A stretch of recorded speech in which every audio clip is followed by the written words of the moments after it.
వారిని కాపాడడానికి ఈ లోకానికి వచ్చేటటువంటి దేవునికి మహిమ కలుగును గాక.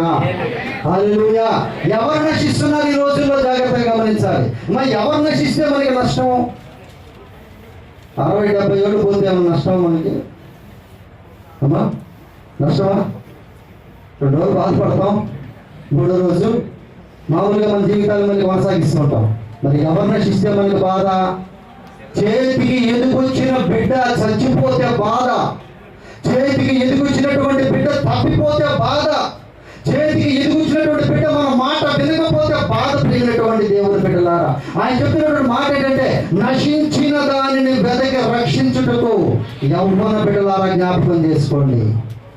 యవ్వన బిడ్డలారా జ్ఞాపకం చేసుకోండి దయచేసి. యూత్ క్రిస్మస్ అని మనం పెట్టుకున్నాం.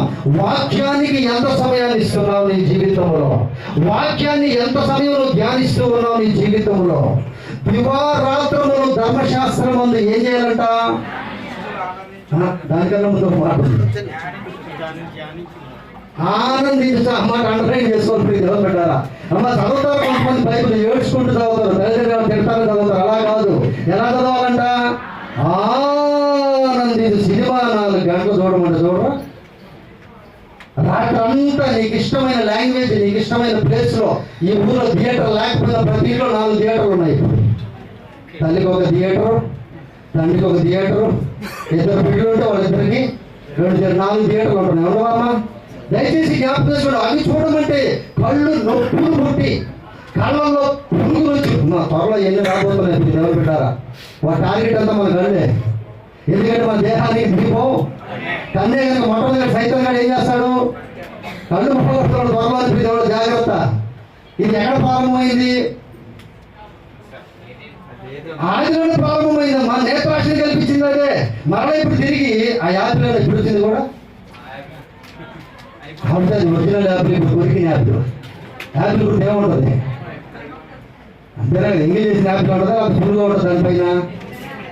దయచేసి జ్ఞాపకం చేసుకుంటుంది. మరలా మనం ఏం చేస్తుంటే సైతాను నేత్రాశ. యేసయ్య ఆశ ఏంటంటే అమ్మా, యూత్ క్రిస్మస్ అని ఎందుకు పెట్టుకున్నావు?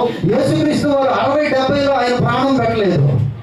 60-70లో ఆయన మంచిగా బ్రతకడం అని కాదంటే, ఉపవాసం ఉండడం కానీ, మంచిగా తల్లిదండ్రులకు సేవ చేయడం కానీ 60-70లో చేయలేదు. ఎప్పుడు చేశాడు ఆయన? ఎవరు మన బిడ్డలు వాడిని కొట్టేస్తూ ఉంటారు, కొట్టాలి అనుకుంటుంటారు, గొడవలు పోతూ ఉంటారు. యేసుక్రీస్తున్నారు. ఆయన రక్తం మరగదా? ఆయన రక్తం మరగదా? దేవుని బిడ్డలారా, 2000 సంవత్సరాల క్రితం 33.5 సంవత్సరంలోనే ఉన్నటువంటి వ్యక్తి 2000 సంవత్సరాల క్రితం అంటే ఇప్పుడు ఎంత తీసేయాలి మనం?